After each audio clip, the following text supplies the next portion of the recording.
Is my daughter Sally up from Atlanta, and she was good enough to shoot some videos in Gallipolis. Under duress. Pardon? Under duress. Oh, it wasn't under duress. Okay, Sally, what were you doing in Gallipolis shooting videos? Well, my mother asked me to go and shoot video of a union rally that was held in Gallipolis last Thursday, the 22nd of September, 2016.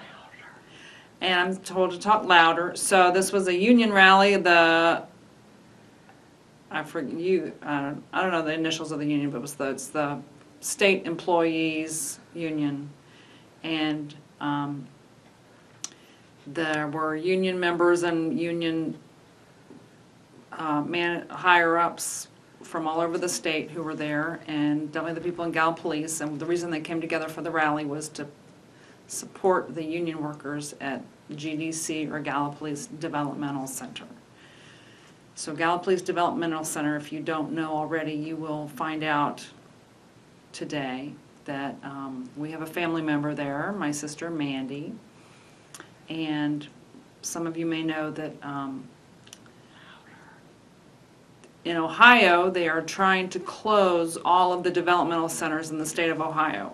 So developmental center used to be called state institutions, and which have been closed for years to mental health, people with mental illness, and now they're currently being used to house severely disabled people. And now sort of developmentally disabled people, and now they are being closed by Governor Kasich. He has a 10-year plan to close all of the developmental centers in the state. And this is where people... All of them? Yes. Oh. Yes, there's a 10-year plan to close all of them. And 2 of them are currently in the process of being closed, one up near Youngstown, Ohio, and one near Dayton, Ohio. And the goal is to have them closed by July of 2017. 2017. Yeah. So that's just a few months from now. And so... What'd they say at the meeting? I mean... They said the people in Gallipolis were very supportive of GDC. It's one of the primary employers of the area, and it's not so much about the employees, but of the residents. So one might ask, where are these people going to go if they close the developmental centers? Well, the plan is to put them in privatized, for-profit group homes, and where they won't be cared for by trained employees like they are now. So the people in the developmental centers, they're unionized, they're state employees. Many of them have 20 to 30 years of experience caring for this vulnerable population. And these people are being put out of a job, and the people will go and be cared for by basically high school graduates who will have little to no training, will be paid minimum wage, and with very little supervision. So that's one of the things I've learned at the rally the other day, that, well, first of all, there's a very high turnover because basically they could go work at Walmart for the same money. A lot of these clients are very demanding attention. I mean, they take a lot of training and they take a lot of care. And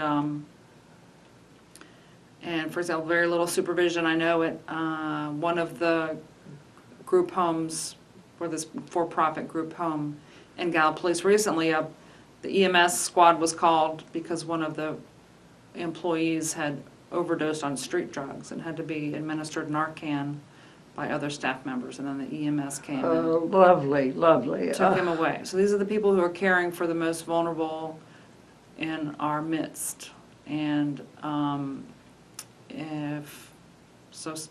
I'm shocked by this, and very concerned about the well-being of not only my sister, but of all Ohioans who need special care.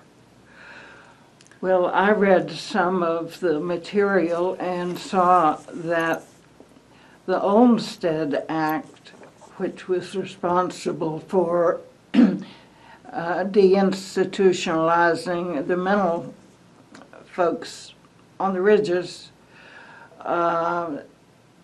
has been misinterpreted as far as the developmentally disabled are. That's actually not true.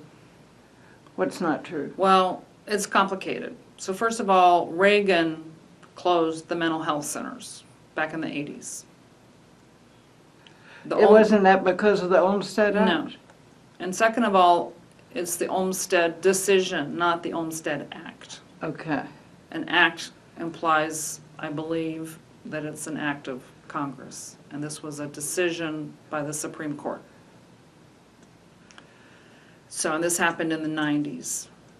So basically, there were two women who lived in Milledgeville, which is the state asylum in Georgia, which is a centralized asylum. They didn't have a lot of places around the state like Ohio does. They had a centralized place with up to 25,000 people there at one point.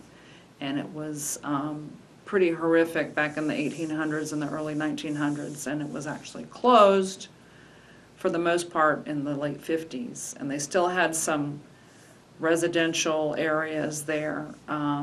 Basically, Georgia would put people there to keep them no matter how disabled they were, because it was cheaper.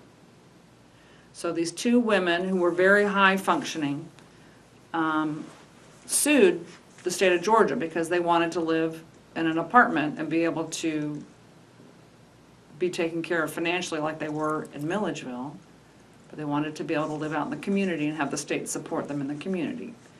And I actually went to a lecture given by one of these women. She lectured at the School of Public Health at the university where I work in Atlanta. University of what? Where I work, Emory Oh. University in Atlanta. So she gave a lecture. She's about as highly functioning as I am on a Monday morning before I've had my coffee. So the Supreme Court said, yes, that makes sense. You shouldn't lock people up in a centralized institution if they can live and function in the community. So they said the state of Georgia has to pay to support these people outside of Milledgeville. So they passed a decision that said that the state of Georgia should do that. And they also said, I think it was Justice Ginsburg, said this should be by no means be interpreted to mean that people should be forced to go out in the community if they don't want to. So it's very, very clearly written in the Supreme Court decision. But governors all over the country are jumping on this as a way, as an excuse to close the state-funded institutions, to bust up the unions, to put these most vulnerable people out on the street, essentially, with very minimal care. And something else I learned at the rally, so the developmental centers would have their own security teams, and now it's the county sheriff that takes care of these people and these homes and comes and gets the workers off the floor when they're overdose on drugs. And so more tax burden is being put on the counties to provide the basic facilities that used to be provided by the state. So that's the goal, I think, of the state, is to cut their budget and to push the costs of this care not only to the private sector but to the county. So the residents are kind of being siphoned off and away from GDC. Now, GDC is not on the chopping block right now, but It is ultimately. it is ultimately. The goal is to close all the developmental centers in the state of Ohio in the next 10 years. And replace them by, These for-profit group care homes run by people with no training. little training. Little training, which is disturbing when you consider that the number of developmentally disabled citizens is growing very rapidly. And with the, The Zika virus, pardon? the Zika virus, is that what you're talking about? Yes. The Zika virus. Uh, Well, not just Zika, but autism is on the rise. I think the number of children born developmentally disabled has increased, I think, 11% from 2009 to 2016. wow. And it's foreseeable to imagine that that would continue, if not increase, in the future. So to dismantle, so Ohio has always had an excellent system for caring for disabled, developmentally disabled people, and it's being dismantled. Just as not only is the population of disabled children being born is increasing, but parents who care for middle-aged people with disabilities, they're growing older and less able to take care of their children, and eventually they will die, and these people will have no one. And not even the state is going to take care of them. Well, some of them refer to the Olmstead Act as being justification for doing this, but That's a misnomer. That's not true. This is actually a violation of the Americans with Disabilities Act. That was an act passed by Congress. The Olmstead decision is a decision about one state and one case. So the states are using it as an excuse to not pay for this.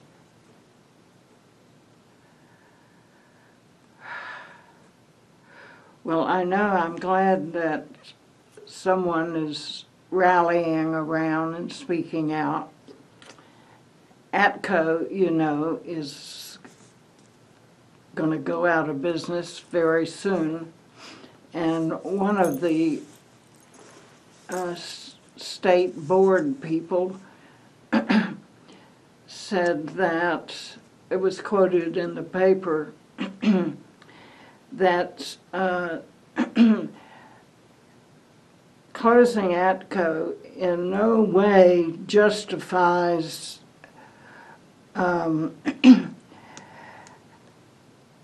Athens not having a workshop. I mean, that's ridiculous. That's ridiculous. And putting some of these people that have been sheltered at GDC out in small homes without professional care is dangerous. It is dangerous. Well, I'll bet somebody will sue. I think that that's what it would take. I mean, it would take a lawsuit on the scale of Olmstead to reverse this trend. And the problem is there's no oversight of these people being put out in the community. Well, some of this is the work of the governor, Most of it is, yeah. because the legislature voted To to have an establish, oversight committee, make sure that the placements were safe for the residents. yes, there was a advocates group pushed to have a bill passed to establish an oversight committee to oversee the closures of the developmental centers that are the two that are on the chopping block now. And they actually convinced the legislatures that this would be prudent. And so it was passed, and Kasich vetoed that. That was He in- vetoed that. Yes, he did. He didn't want to have any oversight of these people. And the parents feel like their children are being treated like livestock. Well, I wonder how long Randy can stay. Well, I don't know. At least you're knowledgeable about the situation, and Yeah, it's important to be educated, so I guess the reason I'm coming on Access because my mother asked me, but also to if anybody's watching who knows somebody who has a developmentally disabled family member, please encourage them to get educated. There are people around who are advocating for this population, and you know, the state should provide services, and there are people who are working to make sure that these people are taken care of. I think the reason it's so important is because this is something that could really happen to any family at any time. You know, if you don't have a family member who's developmentally disabled, you're blessed, and you may think it doesn't apply to you, but your grandchildren may end up that way, or a family member of your church family may be in that situation, people that you care about. No population is immune to this, and so therefore there are people who feel like it's the state's responsibility to care for our most vulnerable, just as we care for children and the elderly, and these people who can't speak for themselves. Now let's do a little plug for VOR. Okay. I'm not sure what that stands for. Well, it stands for an outmoded word. I don't know why they don't change their name. But it used to be the Voice of Retardation. Now it's just VOR. And that is a real advocacy group. Yes. The local one in the state that says they're an advocacy group or not, they're advocating for the state. Well, that's kind of a little confusing for people, but if you do know somebody who wants to get more information, the agency is called VOR.net. I guess so. www.vor.net. Right. Okay, well, thank you so much, Sally. You're Sally welcome, Mom. Michael Carpenter. Bye, Athens. Hey.